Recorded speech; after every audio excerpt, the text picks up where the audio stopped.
सुप्रभात कक्षायाः ग्रुप के सामान्य सदस्यों को मेरा प्रणाम। आशा है कि आप स्वस्थ होंगे, सकुशल होंगे। हम पढ़ा रहे हैं आपको हिंदी शिक्षण। हिंदी शिक्षण में आज हम बात करेंगे पाठ योजना। और पाठ योजना ये गद्य की पाठ योजना है, जिसे लेसन प्लान कहते हैं। और इसमें जब छात्र या शिक्षक स्कूल में जाते हैं तो सबसे पहले स्कूल में जाने पर या लेसन प्लान की कॉपी में लिखा होता है दिनांक, नाम और विद्यालय। ये लेसन प्लान की कॉपी में दिनांक, नाम, विद्यालय, फिर विषय, उपविषय, प्रकरण, कक्षा, कालांश, अवधि। तो इसमें जो दिनांक है, उदाहरण के लिए दिनांक, आज की दिनांक हम मान लेते हैं। जैसे फॉर एग्जांपल के लिए दिनांक लिख दिया हमने आज की 5/8/2020। उदाहरण के लिए दिनांक हमने लिख दिया है। और नाम उदाहरण के लिए किसी का सुरेश हो सकता है, किसी का महेश हो सकता है, ये हमने नाम लिख दिया है। और विद्यालय जहाँ हमारी टीचिंग हो रही है, विद्यालय जैसे उदाहरण के लिए राजकीय इंटर कॉलेज लंगासू, ये हमने विद्यालय का नाम लिख दिया। फिर विषय हमने लिख दिया हिंदी। उपविषय में गद्य है तो गद्य, पद्य है तो पद्य, व्याकरण है तो व्याकरण। उदाहरण के लिए उपविषय यहाँ पर है गद्य। और प्रकरण तब तक के लिए नहीं लिखते हैं जब तक प्रस्तावना प्रश्न नहीं निकालते हैं। प्रस्तावना प्रश्न निकालने की हमने आपको विधि बताई है। उदाहरण के हमने लिखा भी है, लेकिन ये बाद में हम आपको बताएंगे। और कक्षा लिख दिया, सपोज कक्षा 9। और कालांश जैसे आप वाधन कहते हैं, ये लिख दिया है प्रथम। और अवधि 35 मिनट की है, 35 मिनट, 40 की है तो 40 मिनट। उदाहरण के लिए 40 मिनट।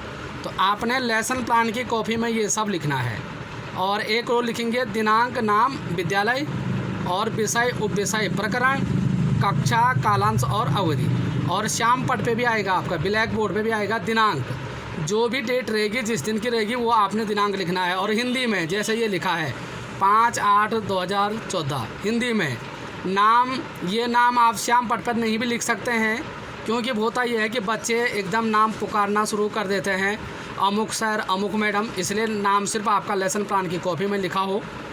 विद्यालय राजकीय इंटर कॉलेज लंगासू, जो भी आपका विद्यालय में आपको टीचिंग कार्य के लिए मिलेगा, फिर टीचिंग जहां आपकी होगी उस विद्यालय का नाम लिखा जाता है, या जहां फाइनल टीचिंग आपकी होती है उस विद्यालय का नाम लिखा जाता है। और लेसन ये श्याम पट पे फिर ये लिखा होगा विषय हिंदी, उपविषय गद्य, प्रकरण प्रस्तावना के प्रश्न के बाद, फिलहाल हालांकि इसमें लिखा है प्रस्तावना के प्रश्न के बाद ये लिखा जाता है। फिर कक्षा, जो भी आपकी क्लास रहेगी 6, 7, 8, 9, 10, उदाहरण के लिए 7। और कालांश उदाहरण के लिए प्रथम। और अवधि 40 मिनट। तो श्याम पट पे सिर्फ आपका नाम नहीं है, दिनांक एक को लिखेंगे आपके दिनांक और विद्यालय। श्याम पट पे नाम नहीं लिखा जाएगा। और यहाँ लिखेंगे आप विषय, उपविषय, प्रकरण और कक्षा, कालांश और अवधि। जो होगा उसको आप भर देंगे साफ अक्षरों में। अब सामान्य उद्देश्य ये सिर्फ कॉपी, लेसन प्लान की कॉपी में लिखना है। ये न श्याम पट पे लिखे जाते हैं, न बच्चों को बोले जाते हैं। जैसे उदाहरण के लिए ये सामान्य उद्देश्य सारे गद्य के एक जैसे होते हैं। आप इसको अन्य लेसन प्लान में भी इसी सामान्य उद्देश्य को आप लिख सकते हैं। और सामान्य उद्देश्य 5 या 6 पॉइंट से ज़्यादा नहीं लिखेंगे। तो सामान्य उद्देश्य जैसे नंबर 1 है छात्रों को गद्य की विभिन्न शैलियों का ज्ञान प्रदान करना। क्योंकि ये सामान्य उद्देश्य जो भी छात्रों को जो भी गद्य की विभिन्न शैलियाँ होती हैं उसका ज्ञान छात्रों को प्रदान करना। क्योंकि हम गद्य पढ़ा रहे हैं, गद्य की शैलियों का भी ज्ञान छात्रों को होना चाहिए। नंबर 2, छात्रों को गद्य की विभिन्न विधाओं का ज्ञान प्रदान करना। क्योंकि लेसन प्लान इसलिए बनाया जाता है, इसलिए पाठ्य योजना के तहत पढ़ाया जाता है कि ये गद्य की विभिन्न विधाओं का ज्ञान भी छात्रों को प्रदान कराना। नंबर 3, छात्रों में साहित्य के प्रति रुचि उत्पन्न करना। तो जो भी छात्र होते हैं उन छात्रों में साहित्य के प्रति रुचि उत्पन्न करना ताकि वह हिंदी भाषा में रुचि उत्पन्न कर सके, ये सामान्य उद्देश्य है। ये हमारी पाठ्य योजना को प्रारंभ करने के लिए ऐसे उद्देश्य हैं। नंबर 4, छात्रों को गद्य के माध्यम से जीवन के विविध पक्षों का ज्ञान प्रदान कराना। तो छात्रों को गद्य के माध्यम से अर्थात जो भी हमारा गद्य है, जो हम गद्यखंड पढ़ाने जा रहे हैं उसके माध्यम से जीवन के विविध पक्षों का ज्ञान प्रदान करना। तो छात्रों को गद्य के माध्यम से जीवन के विविध पक्षों का ज्ञान प्रदान करना, तो ये भी जीवन के जो भी पक्ष होते हैं तो उसका ज्ञान प्रदान कराना, ये भी सामान्य उद्देश्य हैं। नंबर 5, छात्रों को शुद्ध उच्चारण का अभ्यास कराना। और गद्य का ये भी उद्देश्य है। उत का अर्थ आगे, दृश्य का अर्थ दिशा दिखाना, उच्च दिशा का संकेत। तो छात्रों को शुद्ध उच्चारण का अभ्यास कराना, तो ये भी गद्य का सामान्य उद्देश्य है जिससे छात्र शुद्ध उच्चारण का अभ्यास कर सकें। नंबर 6 है छात्रों के शब्द भंडार में वृद्धि करना। तो ये भी गद्य का ही उद्देश्य है, छात्रों के शब्द भंडार में वृद्धि करना। और छात्रों के शब्द भंडार में वृद्धि कब होती है? व्याकरण के द्वारा, शब्दकोश के द्वारा, उच्चारण के द्वारा, शब्दों के द्वारा। तो ये था सामान्य उद्देश्य। सामान्य उद्देश्य आप चाहें तो गद्य के जितने भी लेसन प्लान बनते हैं सबके सामान्य उद्देश्य एक जैसे होते हैं। हाँ, आप पॉइंट को अगर आपको और ज़्यादा आता है तो आप इसको पॉइंट को चेंज कर सकते हैं, यही भी रहने दे सकते हैं। अब है एक होता है सामान्य उद्देश्य और एक होता है विशिष्ट उद्देश्य। अब विशिष्ट उद्देश्य क्या होते हैं? मैंने आपको पहले भी बताया था ऑडियो वीडियो के माध्यम से। ज्ञानात्मक, ये विषय ज्ञानात्मक का आपको ध्यान आ रहा होगा। तो विशिष्ट उद्देश्य 2 प्रकार के होते हैं, एक होता है सामान्य उद्देश्य, एक होता है विशिष्ट उद्देश्य। अब नंबर इसमें है विशिष्ट उद्देश्य में नंबर 1 आता है ज्ञानात्मक। उदाहरण के लिए ज्ञानात्मक के भी पॉइंट बनते हैं, मैंने आपको ऑडियो भेजा था। तो छात्र उदाहरण के लिए जो भी टॉपिक आप पढ़ाने जा रहे हैं, छात्र अमुक टॉपिक का प्रत्यास्मरण कर सकेंगे। और प्रत्यास्मरण, प्रत्यय का स्मरण, जो प्रत्यास्मरण आएगा इसको रेखांकित करेंगे। उदाहरण के लिए टॉपिक है मेरी अंतिम अभिलाषा। हालांकि यहाँ प्रस्तावना के बाद बताते हैं, लेकिन आपको समझाने के लिए पहले मैं बता रहा हूँ। जैसे ज्ञानात्मक में है छात्र मेरी अंतिम अभिलाषा का, यह शीर्षक का नाम है, प्रत्यास्मरण कर सकेंगे। प्रत्यास्मरण, प्रत्यय का स्मरण कर सकेंगे।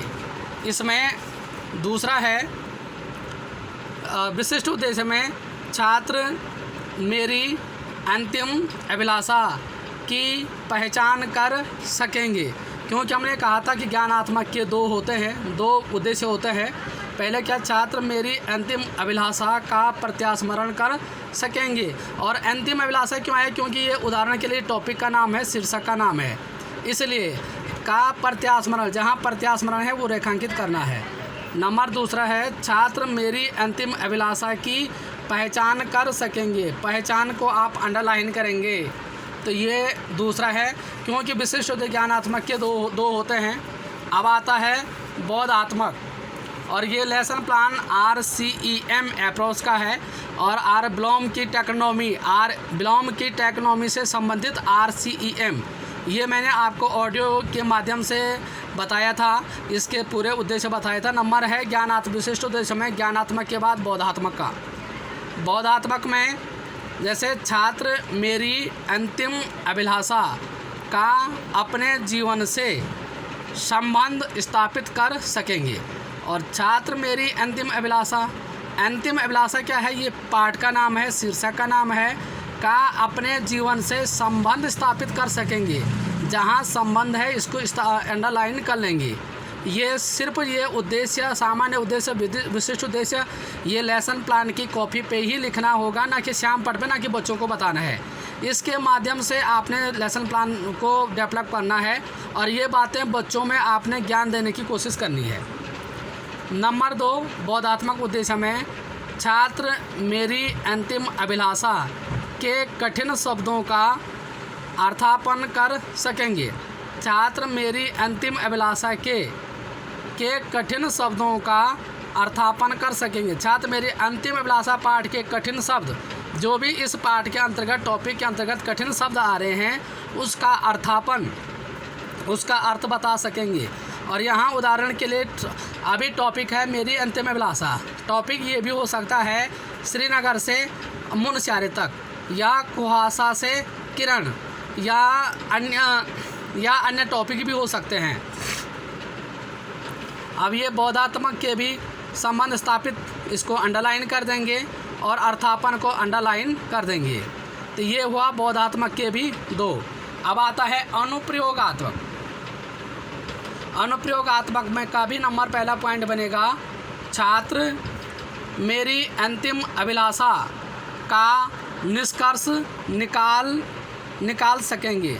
तो छात्र मेरी अंतिम अभिलाषा का निष्कर्ष, जहाँ निष्कर्ष है इसको आप अंडरलाइन करेंगे।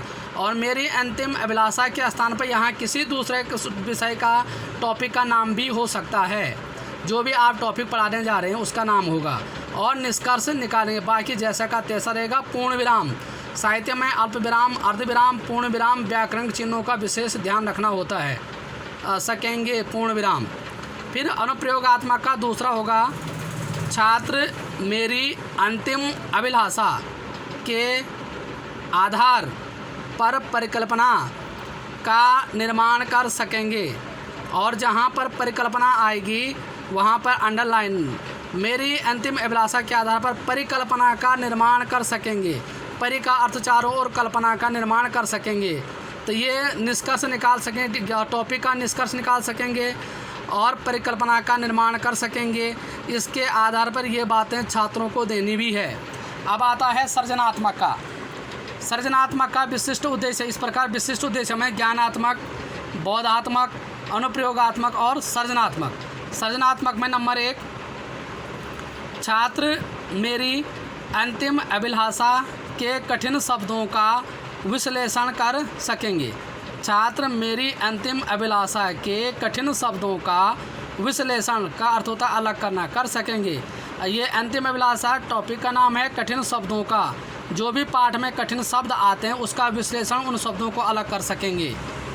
सृजनात्मक का दूसरा पॉइंट, छात्र मेरी अंतिम अभिलाषा के आधार पर मूल्यांकन कर सकेंगे।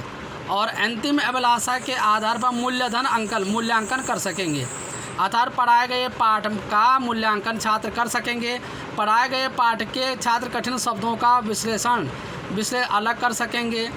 नंबर 3 है सृजनात्मक, जो विश्लेषण रेखांकित और मूल्यांकन रेखांकित। सृजनात्मक का पॉइंट नंबर 3, छात्र मेरी अंतिम अभिलाषा के कठिन शब्दों का प्रयोग करके नए वाक्यों का निर्माण कर सकेंगे।